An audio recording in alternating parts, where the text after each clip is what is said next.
www.darsequran.com. الحمد لله وحده والصلاة والسلام على من لا نبي بعده أما بعد فأعوذ بالله من الشيطان الرجيم بسم الله الرحمن الرحيم إذا الشمس كورت وإذا النجوم انكدرت وإذا الجبال سجرت وإذا العشار عطلت وإذا الوحوش حشرت وإذا البحار سجرت وإذا النفوس زوجت وإذا الموءودة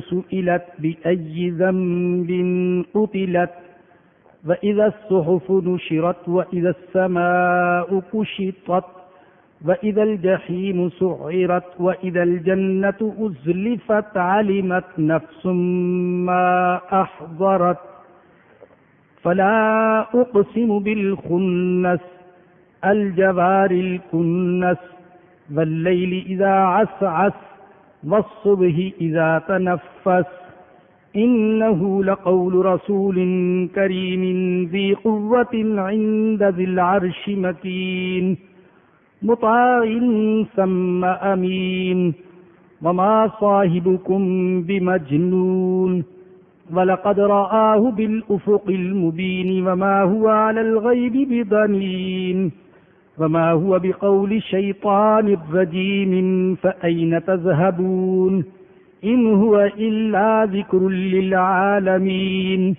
لمن شاء منكم أن يستقيم وما تشاءون إلا أن يشاء الله رب العالمين صدق اللہ العظیم۔ یہ سورہ تکویر ہے، مکی سورت، اس میں 29 آیات ہیں۔ اس سورہ میں بھی اللہ تبارک و تعالی نے قیامت سے پہلے جو بعض واقعات پیش آئیں گے ان کا ذکر کیا ہے۔ فرمایا کہ اذا الشمس کورت، جب سورج کو لپیٹ لیا جائے گا۔ سورج اللہ کی مخلوق میں سے ایک اہم اور بہت فوائد والی مخلوق ہے۔ شاید اسی لیے بہت ساری قوموں نے سورج کو دیوتا قرار دے لیا۔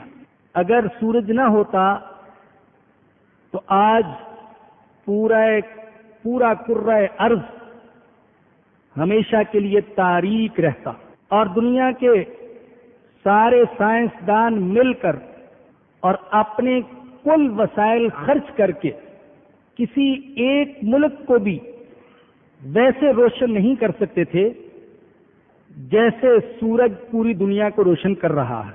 اگر بجلی اور گیس کے میٹر کی طرح شمسی توانائی کے استعمال کا بھی کوئی میٹر لگا دیا جاتا تو یہ حقیقت ہے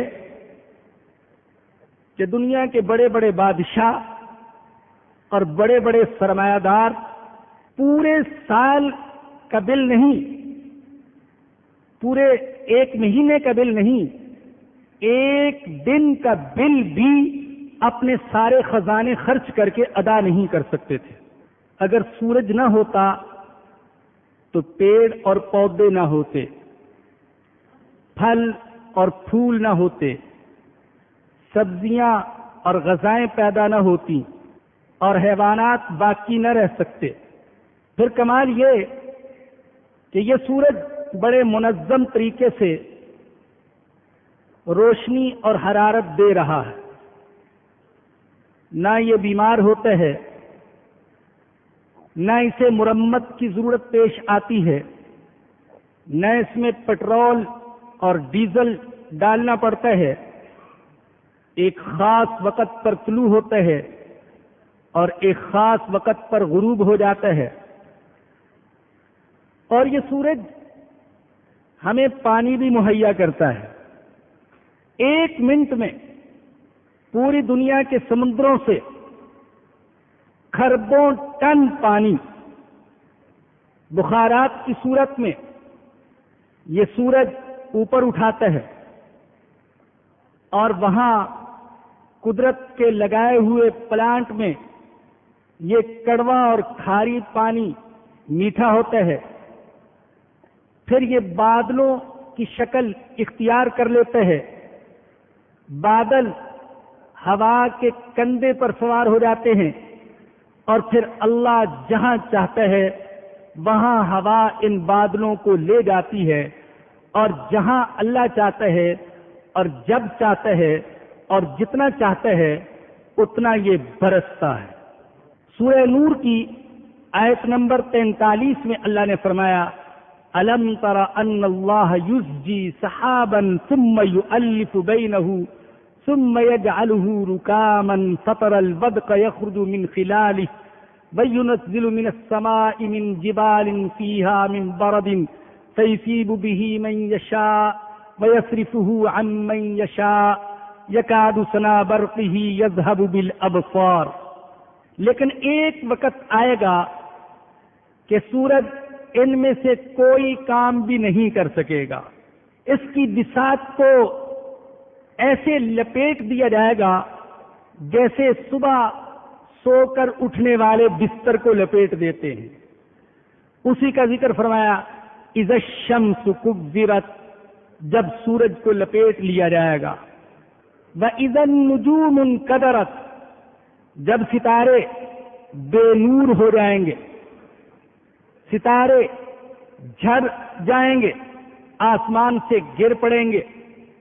حضرت ابی بن کعب رضی اللہ تعالیٰ عنہ سے روایت ہے، وہ فرماتے ہیں کہ قیامت قائم ہونے سے پہلے 7 نشانیاں وقوع پذیر ہوں گی۔ فرمایا کہ لوگ بازاروں میں مصروف ہوں گے کہ سورج کی روشنی ختم ہو جائے گی، ابھی اس مصیبت کو نہیں بھولے ہوں گے کہ ستارے گرنا شروع ہو جائیں گے، ابھی اس منظر کو دیکھ رہے ہوں گے کہ پہاڑ زمین پر گر پڑیں گے، اور جب پہاڑوں کی میخیں نہیں رہیں گی تو زمین حرکت کرنے لگے گی، زمین میں زلزلہ برپا ہو جائے گا، جنات انسانوں کی طرف اور انسان جنات کی طرف بھاگیں گے، اور حیوان اور چوپائے، درند اور پرند اور چرند، یہ سب مل جل جائیں گے، اور پھر جنات کہیں گے ہم تحقیق کر کے آتے ہیں ہوا کیا ہے۔ جنات سمندر کی طرف بھاگیں گے، وہاں دیکھیں گے تو آگ بھڑک رہی ہوگی، وہاں سے واپس پلٹیں گے اور یہ آ کر خبر دیں گے تو زمین ساتوں زمینوں سمیت ٹوٹ پھوٹ جائے گی، اور پھر ایک ہوا چلے گی اور سب کو موت دے دی جائے گی۔ وَإِذَا النُّجُومُ انْكَدَرَتْ، اور جب ستارے بے نور ہو جائیں گے، وَإِذَا الْجِبَالُ سُجِّرَتْ، اور جب پہاڑ چلائے جائیں گے، یہ بھی قیامت کی نشانیوں میں سے ایک نشانی، پہاڑ ریزہ ریزہ ہو کر ہوا میں اڑنے لگیں گے۔ اللہ نے فرمایا کہ وَتَكُونُ الْجِبَالُ كَالْعِهْنِ الْمَنْفُوشِ، دھنی ہوئی رنگین روئی کی طرح اڑ رہے ہوں گے۔ اور سورہ طٰہٰ میں آیت نمبر 105 میں فرمایا وَيَسْأَلُونَكَ عَنِ الْجِبَالِ فَقُلْ يَنْسِفُهَا رَبِّي نَسْفًا فَيَذَرُهَا قَاعًا صَفْصَفًا لَا تَرَىٰ فِيهَا عِوَجًا وَلَا أَمْتًا۔ پہاڑوں کے بارے میں پوچھتے ہیں، آپ ان کو بتا دیجئے کہ ان کو اڑا دیا جائے گا، ریزہ ریزہ کر دیا جائے گا، زمین پر ان کا وجود باقی نہیں رہے گا اور پوری زمین ہموار ہو جائے گی۔ وَإِذَا الْعِشَارُ عُطِّلَتْ، اور جب گابن اونٹنیاں بیکار ہو جائیں گی۔ عربوں کے نزدیک گابن اونٹنی 10 مہینے کی حاملہ اونٹنی سب سے زیادہ قیمتی اور نفیس اور عزیز مال شمار ہوتا تھا۔ میں سمجھتا ہوں اس کی کوئی مثال دی جا سکتی ہے تو یوں جیسے آج کل کی کوئی قیمتی سے قیمتی گاڑی ہو، تو یہ حیثیت تھی عربوں کی نظر میں 10 ماہ کی حاملہ اونٹنی کی۔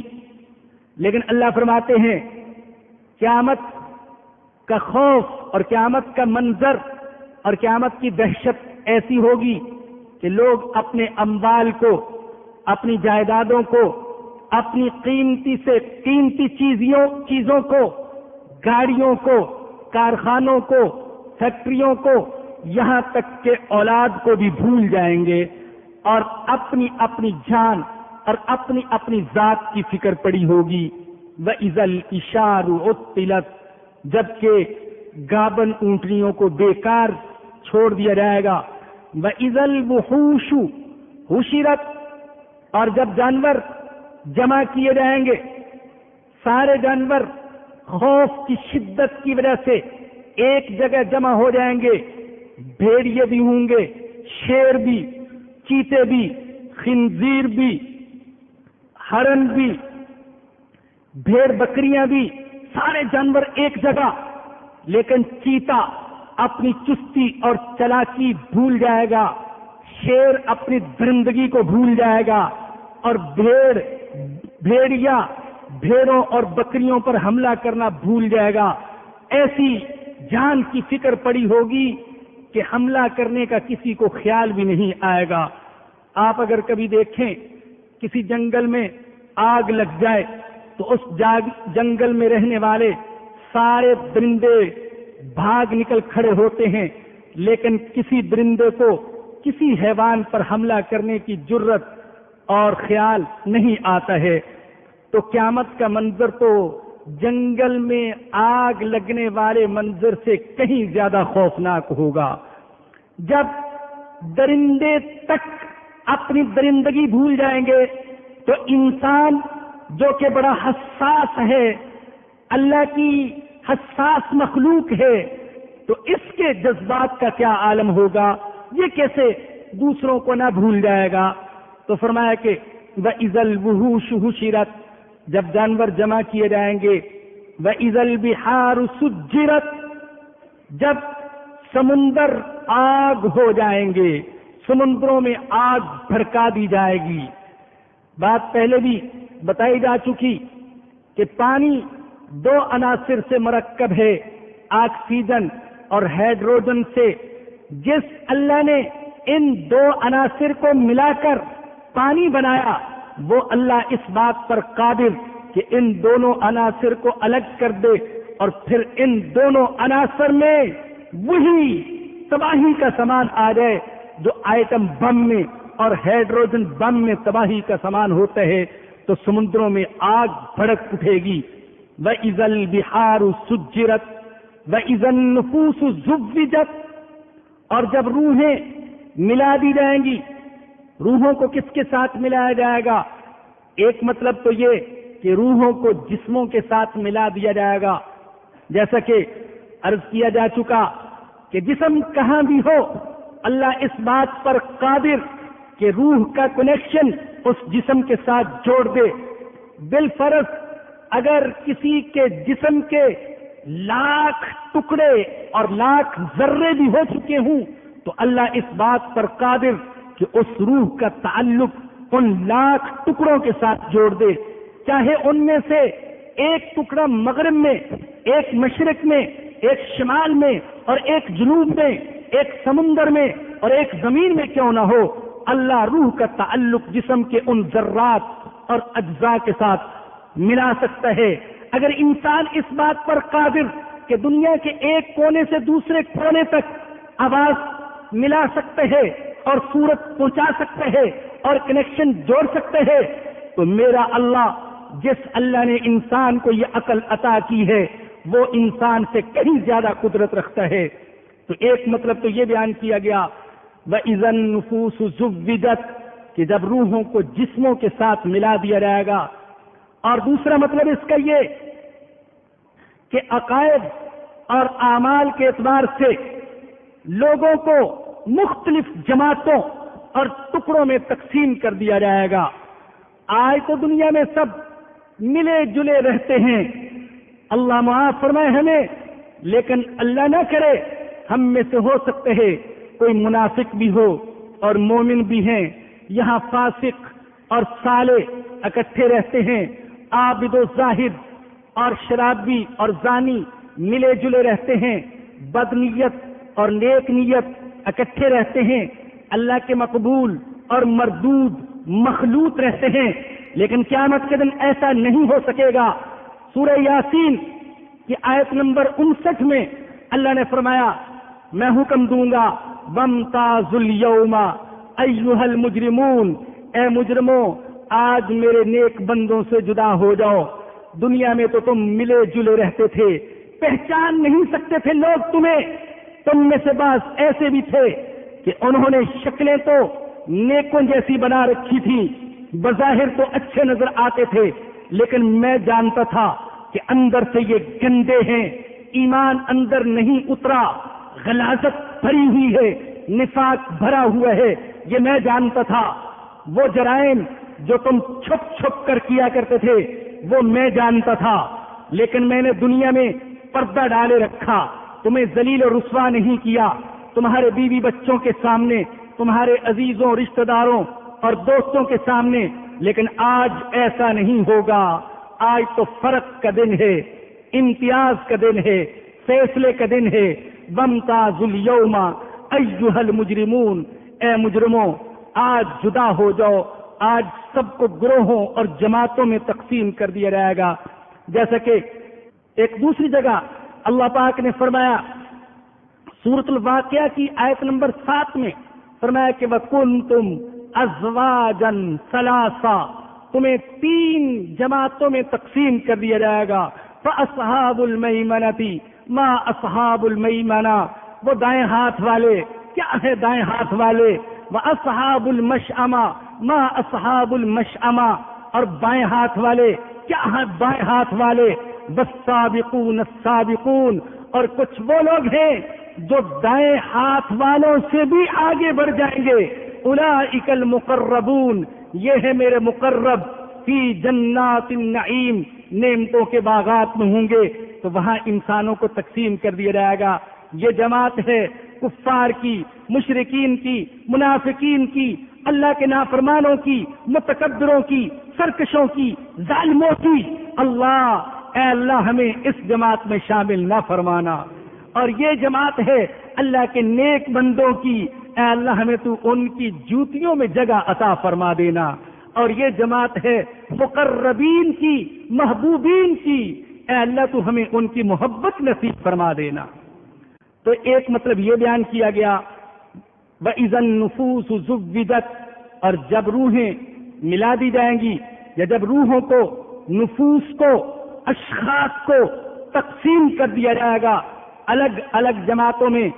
وَإِذَا الْمَوْءُودَةُ سُئِلَتْ، اللہ اکبر، اور جب زندہ درگور کی گئی لڑکی سے سوال کیا جائے گا بِأَيِّ ذَنبٍ قُتِلَتْ، کس گناہ میں اس کو قتل کیا گیا، اس کو کیوں مارا گیا۔ وہ عدل کا دن ہوگا، کامل انصاف کا دن ہوگا، ظالم سے سوال ہوگا ظلم کیوں کیا تھا، مظلوم سے سوال ہوگا کس نے ظلم کیا تھا، کیا چاہتے ہو، عدل کا دن۔ تو جن مظلوموں کو عدل اور انصاف مہیا کیا جائے گا، ان میں سے مثال کے طور پر رب تعالی نے اس معصوم بچی کو ذکر کیا جس معصوم بچی کو اس کے والدین نے زندہ درگور کیا ہوگا۔ عربوں کے بعض اجڑ قبائل میں یہ رواج تھا کہ بچی کو زندہ درگور کر دیا جاتا تھا، قتل کر دیا جاتا تھا، اور قتل کرتے تھے یا تو عار اور شرم کی وجہ سے کہ میری بیٹی کسی کی بیوی بنے گی یا لونڈی بنے گی، میں یہ برداشت نہیں کر سکتا، اور یا پھر قتل کرتے تھے فقر و فاقہ کی وجہ سے، میں اس کو کیسے پالوں گا، اس کے معاش کا کیسے انتظام ہوگا۔ اللہ نے سورہ نحل کی آیت نمبر 58 اور آیت نمبر 59 میں اس منظر کا ذکر کیا ہے جو منظر اس وقت ہوتا تھا جب انہیں بتایا جاتا تھا کہ تمہارے گھر میں بیٹی پیدا ہوئی ہے۔ اللہ فرماتے ہیں وَإِذَا بُشِّرَ أَحَدُهُمْ بِالْأُنثَىٰ ظل وجهه مسودا وهو كظيم. جب ان میں سے کسی کو یہ خوشخبری سنائی دی جاتی کہ تمہارے گھر میں بیٹی پیدا ہوئی، اس کا چہرہ کالا پڑ جاتا اور اس کا دل گھٹنے لگتا. یتوارا من القوم من سوء ما بشر بی، یہ خبر سن کر وہ قوم سے منہ چھپاتا پھرتا تھا اور دل میں سوچتا تھا ایمسکہ علی ہون، ذلت برداشت کر کے اس کو زندہ رہنے دوں، ام یدسہ فی التراب، یا اس کو مٹی میں دنسا دوں. الا ساء ما یحکمون. اللہ کہتے ہیں بہت برا فیصلہ تھے جو وہ کرتے تھے. ان میں سے بعض تو ایسے تھے کہ ولادت ہوتے ہی بچی کو قتل کر دیتے تھے. ابھی آپ نے شاید گزشتہ ہفتے میں نے ایک مضمون لکھا تھا ضرب مومن میں، تو اس میں انہوں نے قدیم تصویریں بھی شائع کی، گڑوں کی تصویریں. بعض قبائل میں بچے کی ولادت کے وقت پہلے سے گڑا کھود دیا جاتا تھا. بچہ جب پیدا ہوتا اگر بیٹا ہوتا اٹھا کر سینے سے لگا لیتے، اگر بیٹی ہوتی اسی وقت اس گڑے میں ڈال کر اوپر مٹی ڈال دی جاتی. بعض ایسے بھی تھے کہ 5-6 سال تک اس کو زندہ رہنے دیتے. پھر باپ بچی کی ماں سے کہتا اس کو میرے ساتھ بھیجو، میں اس کو عزیزوں سے ملا کر لاتا ہوں. عزیزوں سے ملوانے کے بہانے سے بچی کو لے جاتا. گڑا پہلے سے کھود رکھا ہوتا تھا، اس گڑے کے پاس لے جا کر بچی کو کہتا ذرا اندر تو دیکھو. وہ دیکھتی اور پیچھے سے دھکا دیتا اور اوپر مٹی ڈال دیتا. اللہ اکبر. وہ کیسا منظر ہوگا جب بچی، معصوم بچی، خوشی خوشی ابا کی انگلی پکڑ کر گھر سے باہر نکلتی ہوگی، اچھلتی کودتی، ہنستی مسکراتی، ماموں سے، عزیزوں سے، رشتہ داروں سے ملنے جا رہی ہوں. جب جنگل میں پہنچتی ہوگی اور باپ اٹھا کر گڑے میں پٹکتا ہوگا. اللہ اکبر. بیٹی باپ کے چہرے کو کس نظر سے دیکھتی ہوگی. ابا مجھے جنا کیوں تھا کہ آج مجھے کس جرم کی سزا دی جا رہی ہے کہ مجھے گھڑے میں ڈالا جا رہا ہے. اللہ اکبر. حضرت صعصعہ بن ناجیہ رضی اللہ تعالی عنہ حضور اکرم صلی اللہ علیہ وسلم کے ایک صحابی ہیں. انہوں نے ایک دفعہ عرض کیا یا رسول اللہ میں نے 360 بچیوں کی جان بچائی ہے. جب مجھے پتا چلتا کسی کے ہاں بیٹی پیدا ہوئی ہے اور ظالم باپ اس کو زندہ نہیں رہنے دے گا تو میں اس کے پاس پہنچ جاتا اور اسے 2 گابن اونٹنیاں اور 1 اونٹ دیتا اور بچی کی زندگی بچا لیتا. یوں میں نے 360 بچیوں کی جان بچائی. پھر پوچھا یا رسول اللہ مجھے اس نیکی کا کوئی صلہ اور بدلہ بھی ملے گا؟ اللہ اکبر. قربان جاؤں اپنے آقا صلی اللہ علیہ وسلم کے قدموں کی خاک پر اور مبارک زبان پر کیا جواب میں ارشاد فرمایا کہ اے صعصعہ اور کیا صلہ مانگتے ہو؟ یہ صلہ کوئی کم ہے کہ اللہ نے تمہیں ایمان کی توفیق عطا فرما دی. اللہ اکبر. اس سے بڑا صلہ کیا مانگتے ہو کہ اللہ نے تمہیں ایمان نصیب فرما دیا. میرے بزرگوں اور دوستوں یاد رکھیے نیکی کا صلہ جنت بھی ہے، لیکن نیکی کا صلہ سب سے بڑا صلہ یہ ہے کہ اللہ ہمیں مستقل نیکی کے لیے قبول فرما لے. ایک نیکی کے بعد دوسری نیکی کی، ایک سجدے کے بعد دوسرے سجدے کی، اور ایک تلاوت کے بعد دوسری تلاوت کی، اور ایک دعا کے بعد دوسری دعا کی توفیق مل جائے اور زندگی اللہ کے دین میں لگ جائے اور اللہ زندگی بھر کے لیے اپنے دین کی خدمت کے لیے، اپنے قرآن کی خدمت کے لیے قبول فرما لے تو خدا کی قسم اس سے بڑا صلہ اور کوئی نہیں. تو فرمایا اور صلہ کیا مانگتے ہو؟ یہ صلہ کیا کم ہے کہ اللہ نے تمہیں ایمان کی توفیق نصیب فرما دی. وہ بچیوں کو قتل کرتے تھے لیکن میرے اور آپ کے آقا جو مظلوموں کی داد رسی کے لیے آئے تھے، ہاں پسے ہوئوں کو، جھکے ہوئوں کو، گرے ہوئوں کو، دبے ہوئوں کو اٹھانے کے لیے آئے تھے. اللہ کے نبی نے فرمایا ارے ان بچیوں کو قتل نہ کرو. فقر و فاقہ کے ڈر سے قتل نہ کرو. ولا تقتلوا اولادکم خشیۃ املاق نحن نرزقکم وإیاہم نحن نرزقہم وإیاکم.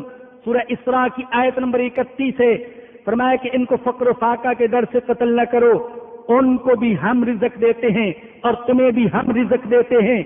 تم سمجھتے ہو کہ ان بچیوں کو ہم پالتے ہیں، ارے تم بچیوں کو کیا پالو گے، تمہیں بھی میں پال رہا ہوں اور ان بچیوں کو بھی میں اللہ پال رہا ہوں.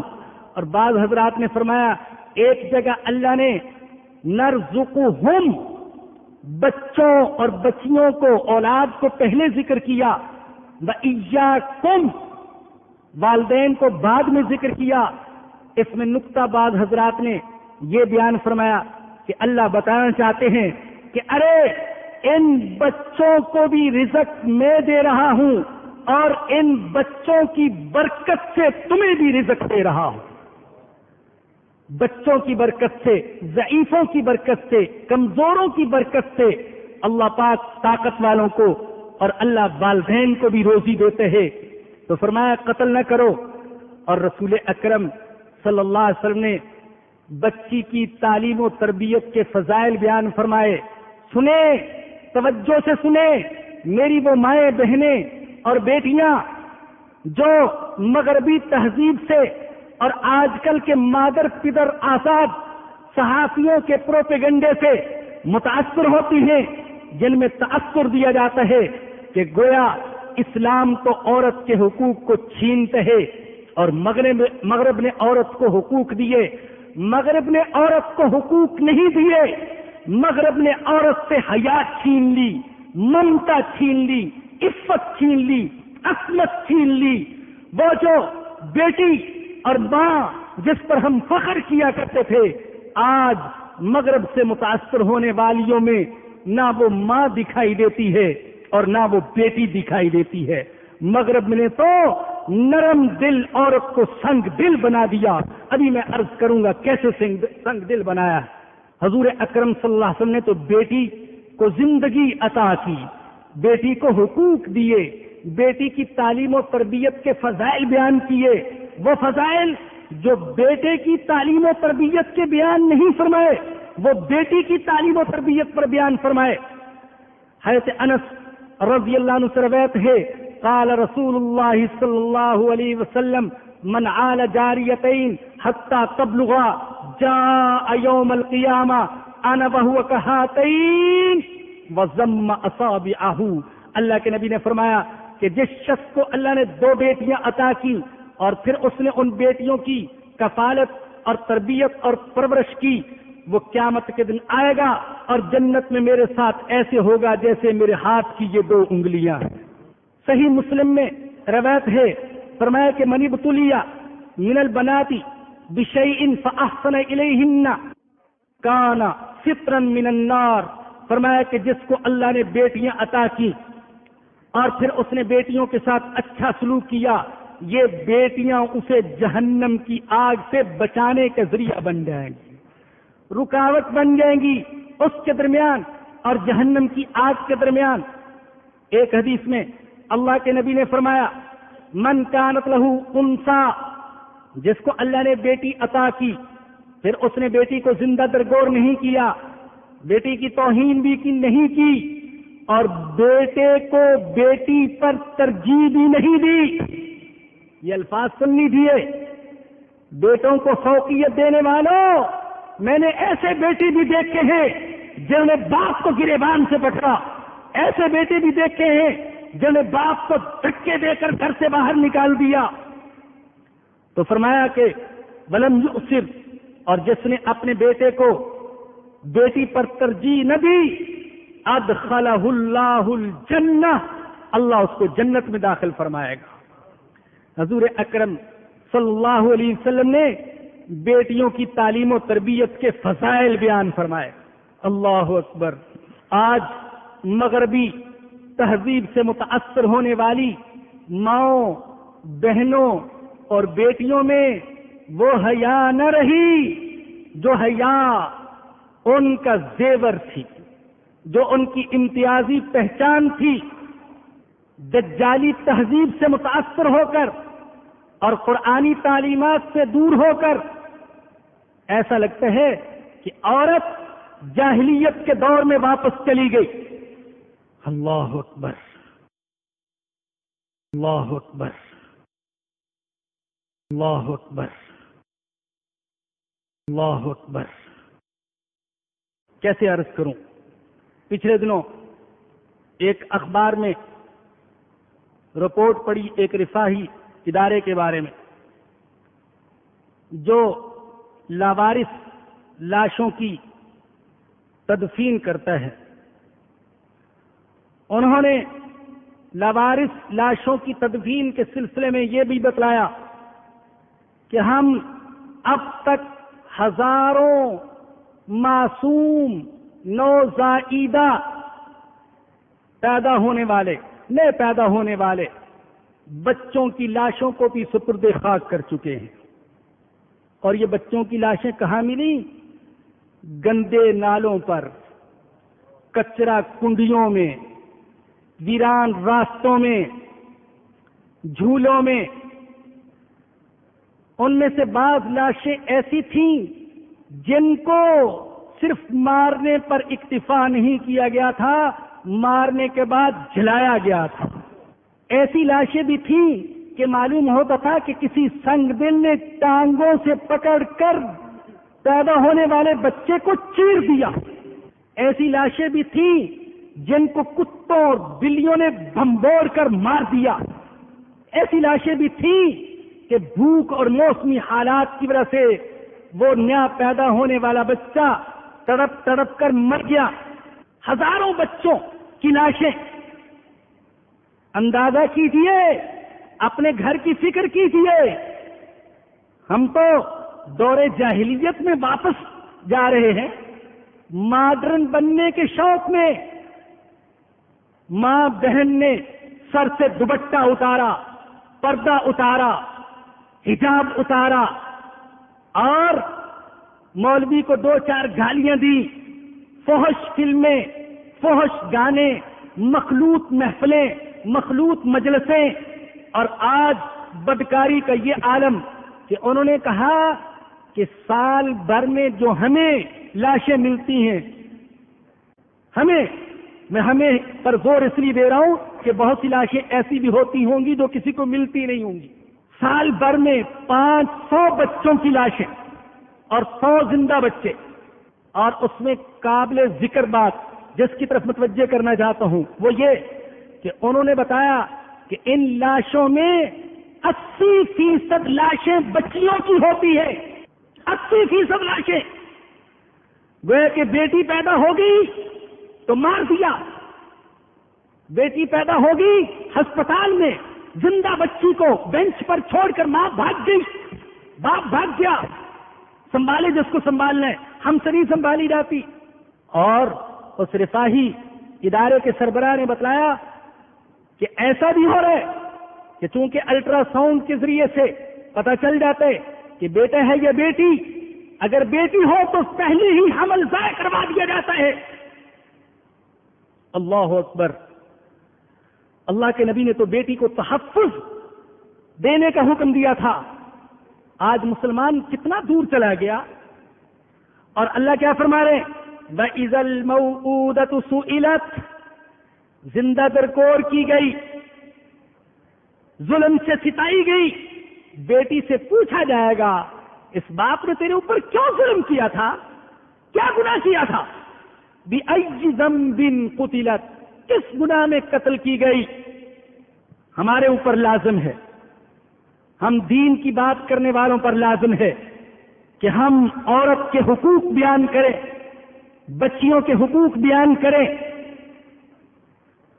جو ظلم ہو رہے اس کے خلاف آواز اٹھائیں۔ بچی سمجھ کر حمل ضائع کروانا غلط، بچی پیدا ہونے پر لاوارث چھوڑ دینا غلط، بچی پر زیادتی کرنا غلط، بچی پر بچے کو ترجیح دینا غلط، اور بچی پر الزام لگا کر یہ کاروکاری وغیرہ جو خاص طور پر سندھ میں رواج ہے، یہ سلسلہ غلط، ناجائز ہے۔ شریعت اس کی اجازت نہیں دیتی ہے۔ بہت سے لوگ قبائلی رسموں اور خاندانی ظلم و ستم کو اسلام کے کھاتے میں ڈال دیتے ہیں، اسلام تو اس کی اجازت نہیں دیتا۔ فرمایا کہ وَإِذَا الْمَوْءُودَةُ سُئِلَتْ، جب زندہ درگور کی گئی لڑکی سے سوال کیا جائے گا بِأَيِّ ذَنبٍ قُتِلَتْ، کس گناہ میں اس کو قتل کیا گیا۔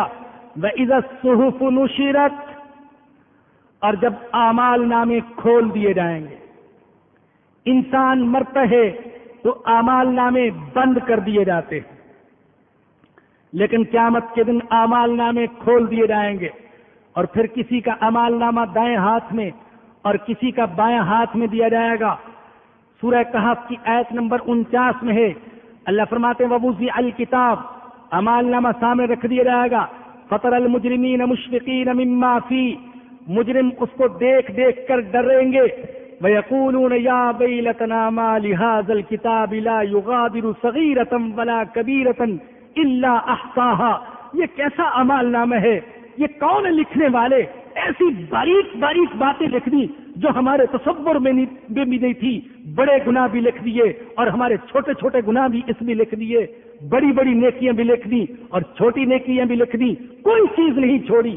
وَوَجَدُوا مَا عَمِلُوا حَاضِرًا، جو اعمال کیے تھے وہ سب موجود پائیں گے۔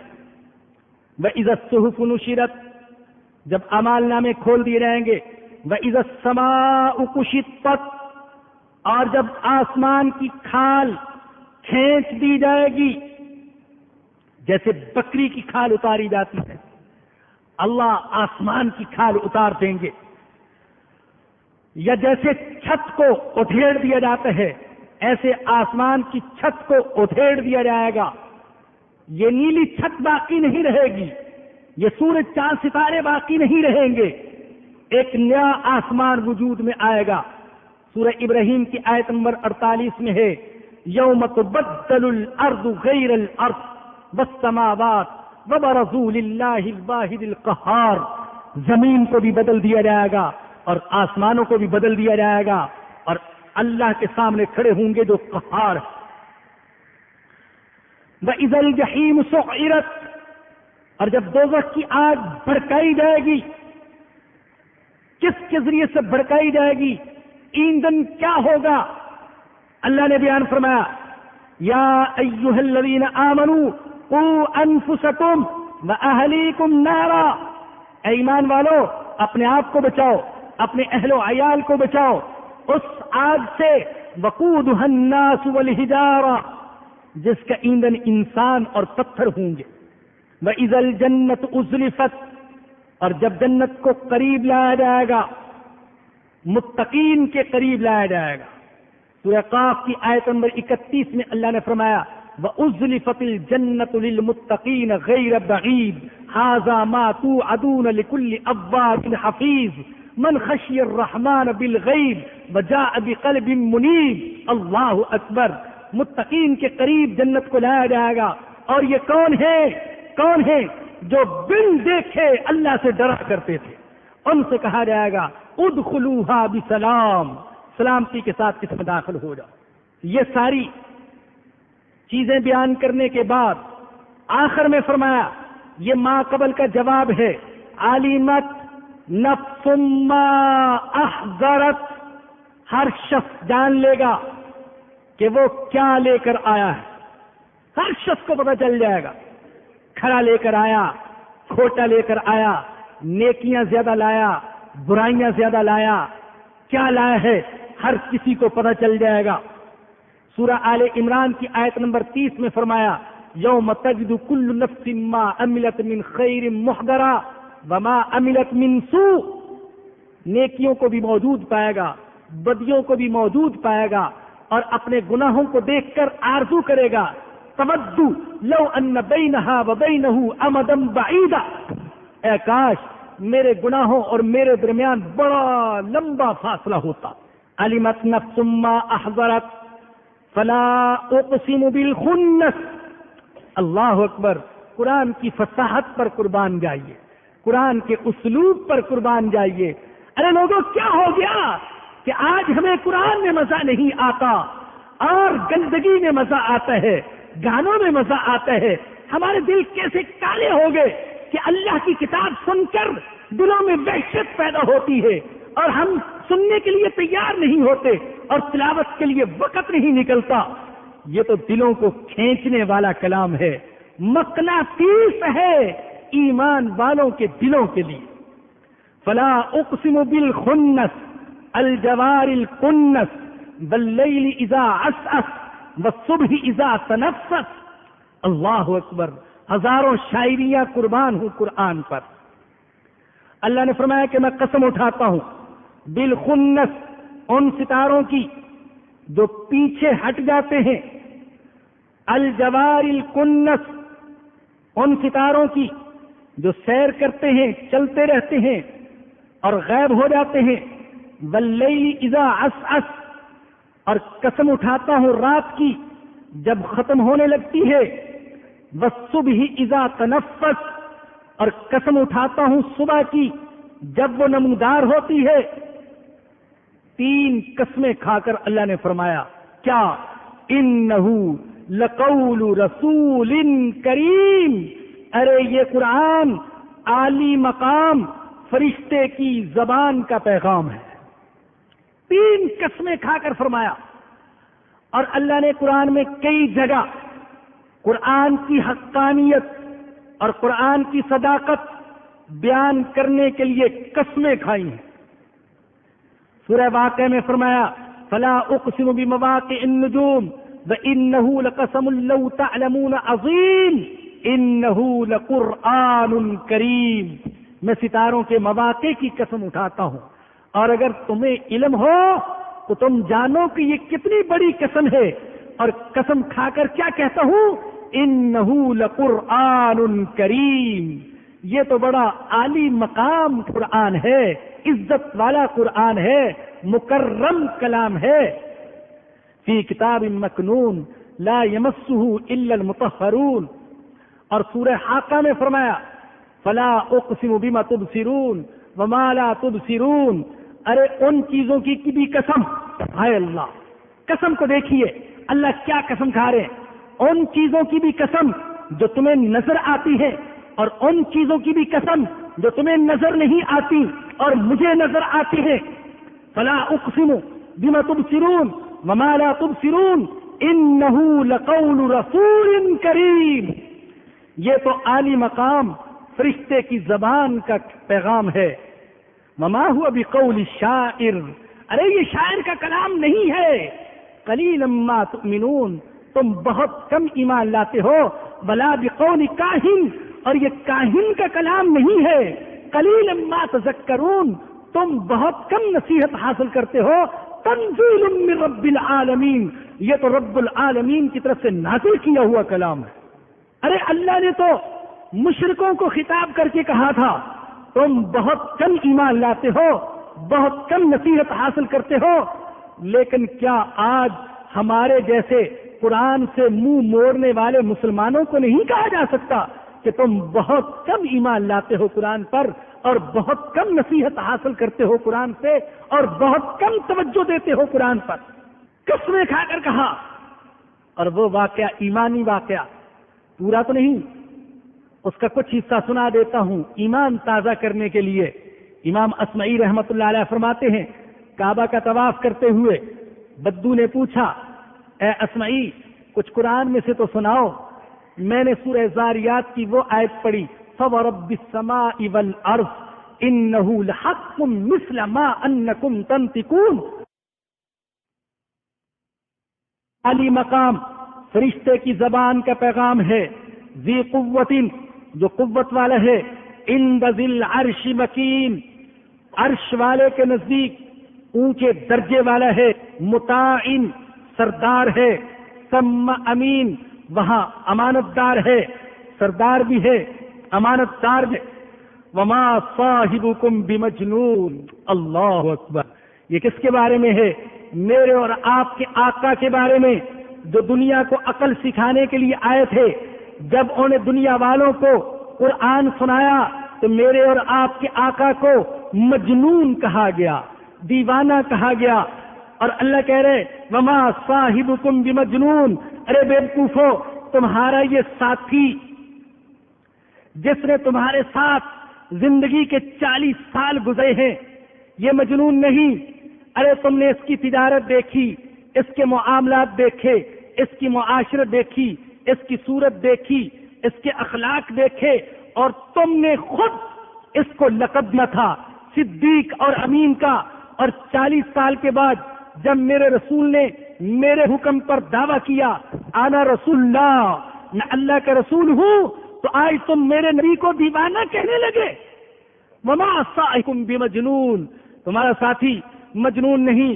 وَلَقَدْ رَآهُ بِالْأُفُقِ الْمُبِينِ، میرے نبی نے جبرائیل امین کو دیکھے ہے آسمان کے کھلے کنارے پر۔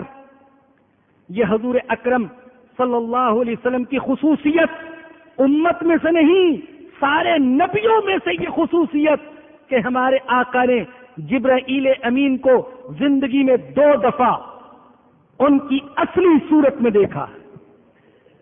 پہلی دفعہ غار حرا میں، اور دوسری دفعہ شب معراج کے موقع پر اصلی صورت میں دیکھا۔ وما ہوا علی الغیب بضنین، اور میرے نبی غیب کی باتوں پر، پوشیدہ باتوں پر بخل کرنے والے نہیں ہیں، بلکہ میں اپنے نبی کی طرف جو وحی کرتا ہوں میرا نبی انسانوں تک پہنچا دیتے ہیں۔ وما ہوا بقول الشیطان الرجیم، یہ قرآن شیطان مردود کا کلام نہیں ہے۔ اللہ اکبر۔ مشرک کہتے تھے یتنزل علیہ الشیطان، محمد صلی اللہ علیہ وسلم پر معاذ اللہ شیطان اترتے ہیں۔ اللہ نے کہا نہیں، وما ہوا بقول الشیطان الرجیم، یہ شیطان مردود کا کلام نہیں۔ فأین تذہبون، ارے تم کہاں جا رہے ہو، کہاں جا رہے ہو؟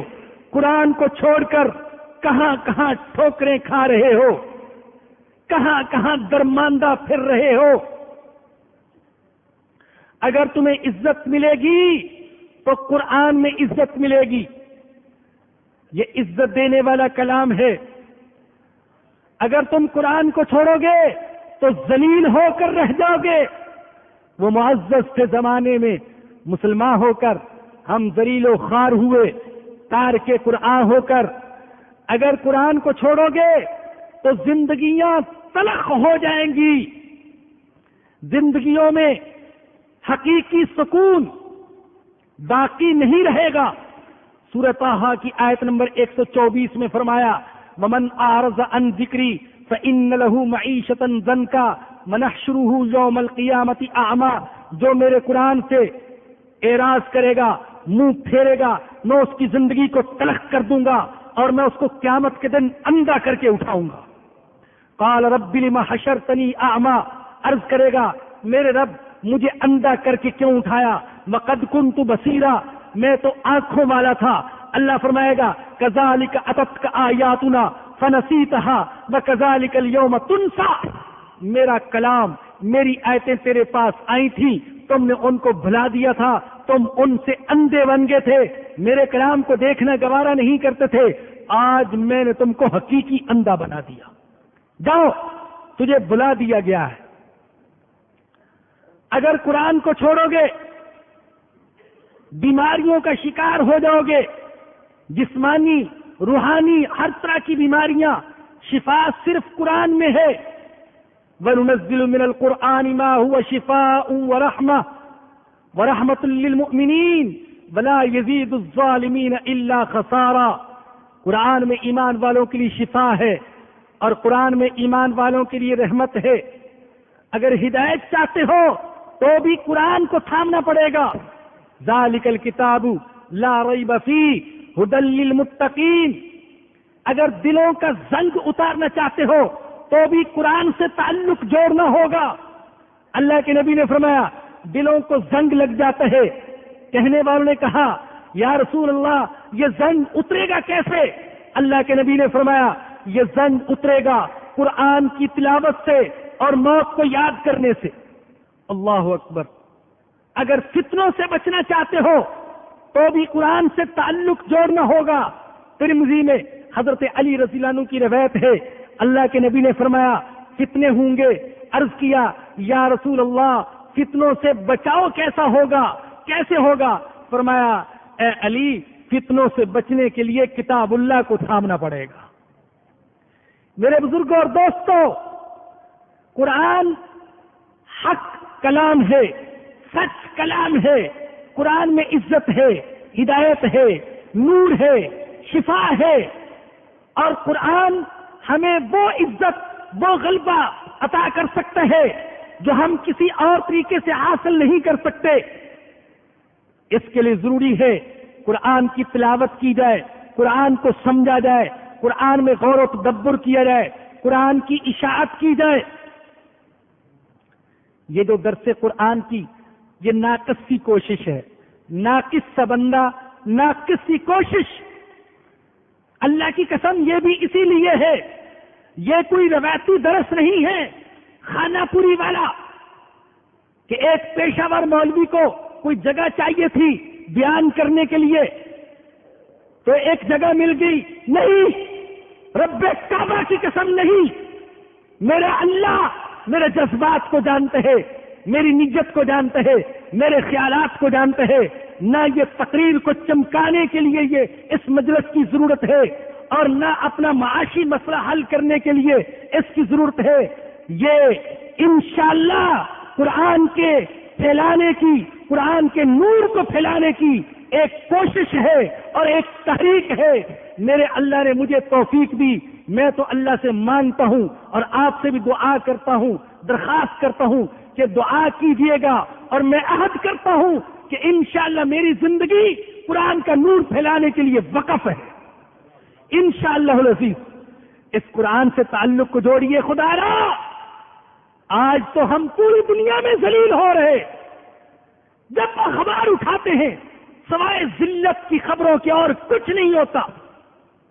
ذلت کی خبریں، جھکاؤ ہی جھکاؤ، اٹھاؤ ہے نہیں. کہیں ایٹم بم پر پابندی اور کہیں فوج پر پابندی اور کہیں معاش پر پابندی. لیکن اللہ کی قسم اس کتاب میں ہزاروں ایٹم بم سے زیادہ قوت و طاقت ہے. اگر مسلمان اس کو تھام لے،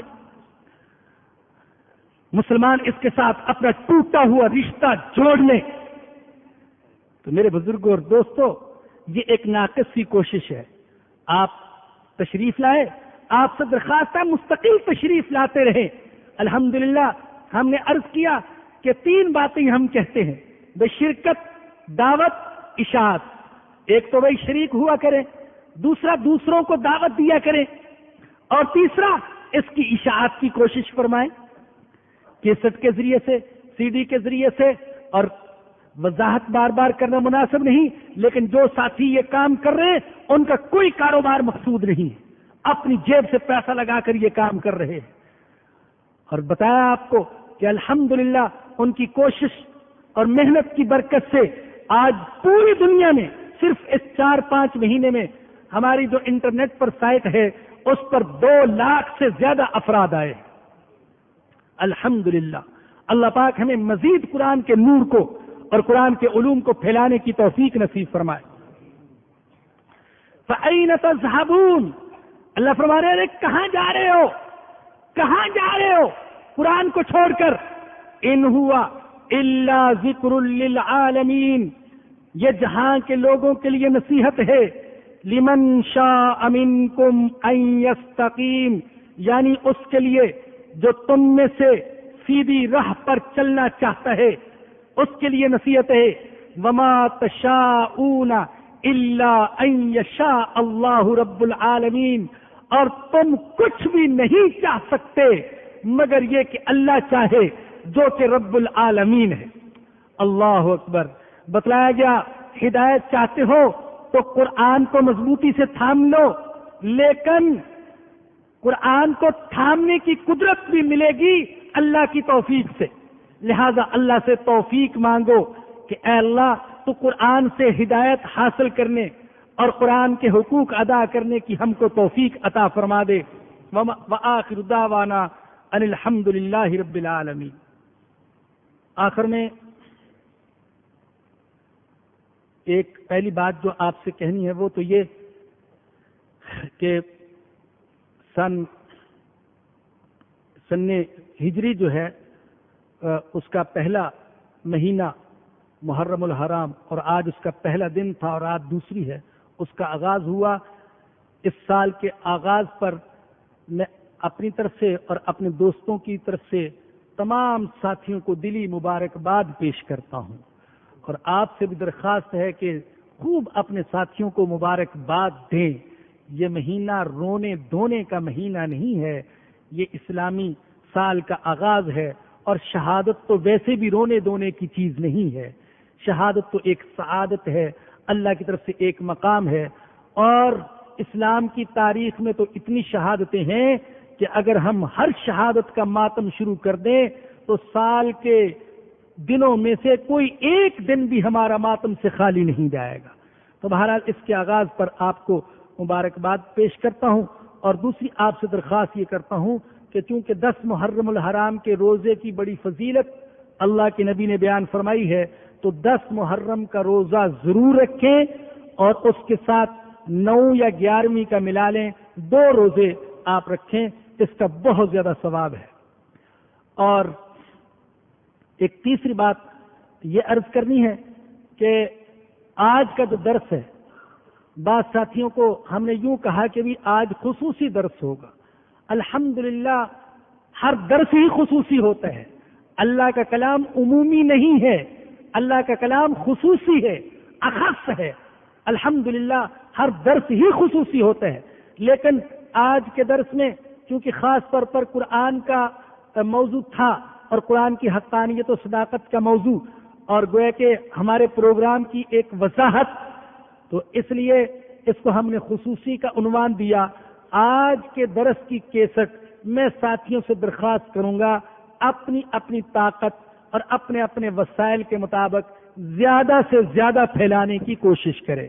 میں نے خود بھی ارادہ کیا، جو ساتھی کیسٹ تیار کرتے ہیں، کہ انشاءاللہ العزیز 100 کیسٹیں میں خود خریدوں گا، اور دوسرے ساتھیوں سے بھی درخواست اس کیسٹ کو زیادہ سے زیادہ عام کرنے کی، چاہے کوئی 1 لے سکتا ہو، 2 لے سکتا ہو، وہ ساتھیوں سے لے کر زیادہ سے زیادہ دوستوں تک پہنچائیں، تاکہ وہ بھی قرآن کی اس دعوت سے متاثر ہوں۔ اور انشاءاللہ جب یہ ہمارا 30واں پارہ ختم ہو جائے گا تو ہمارے ساتھی 30ویں پارے کا مکمل سیٹ بڑے خوبصورت بکس کی صورت میں لا رہے ہیں۔ 3 درس صرف باقی رہ گئے، اس کے بعد انشاءاللہ آپ کو بکس کی صورت میں یہ پورا اما پارا جو ہے ایک سیٹ کی شکل میں وہ مل جائے گا۔ اللہ پاک ہم سب کو قرآنی علوم کو پھیلانے کی توفیق نصیب فرمائے۔ وآخر دعوانا الحمدللہ رب العالمین۔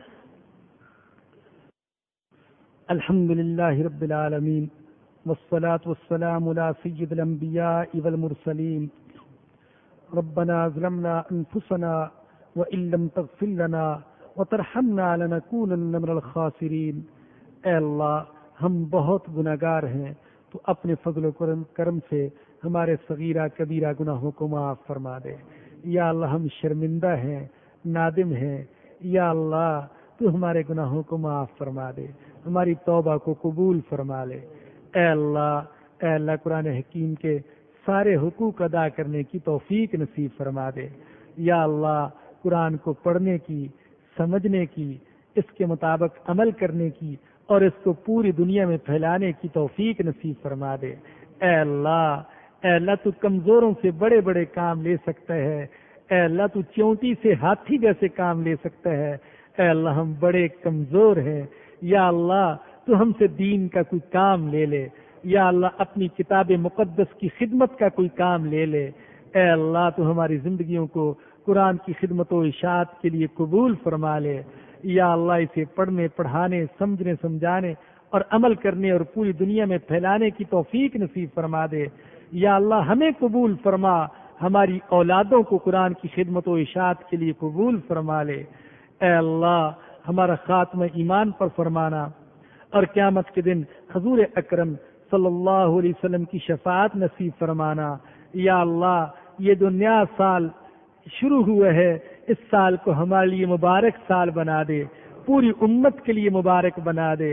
یا اللہ، ہمارے گھر بار کے لیے اس سال کو مبارک بنا دے، یا اللہ دین کے اعتبار سے مبارک بنا دے، یا اللہ اس سال کو تیری رضا میں لگانے کی توفیق نصیب فرما دے، یا اللہ اس سال ہمارے رزق میں برکت عطا فرما دے، زندگیوں میں برکت عطا فرما دے، اولاد میں برکت عطا فرما دے، اعمال میں برکت عطا فرما دے، یا اللہ ہر سال شروع ہوتے امیدیں باندھتے ہیں، امت کے حالات نہیں بدل رہے، اے اللہ تو امت مسلمہ کو عزت نصیب فرما دے، یا اللہ اس سال کو امت کی عزت کا سال بنا دے، اے اللہ مرحومین کی مغفرت فرما، ان کے گناہوں کو معاف فرما اور نیکیوں کو قبول فرما۔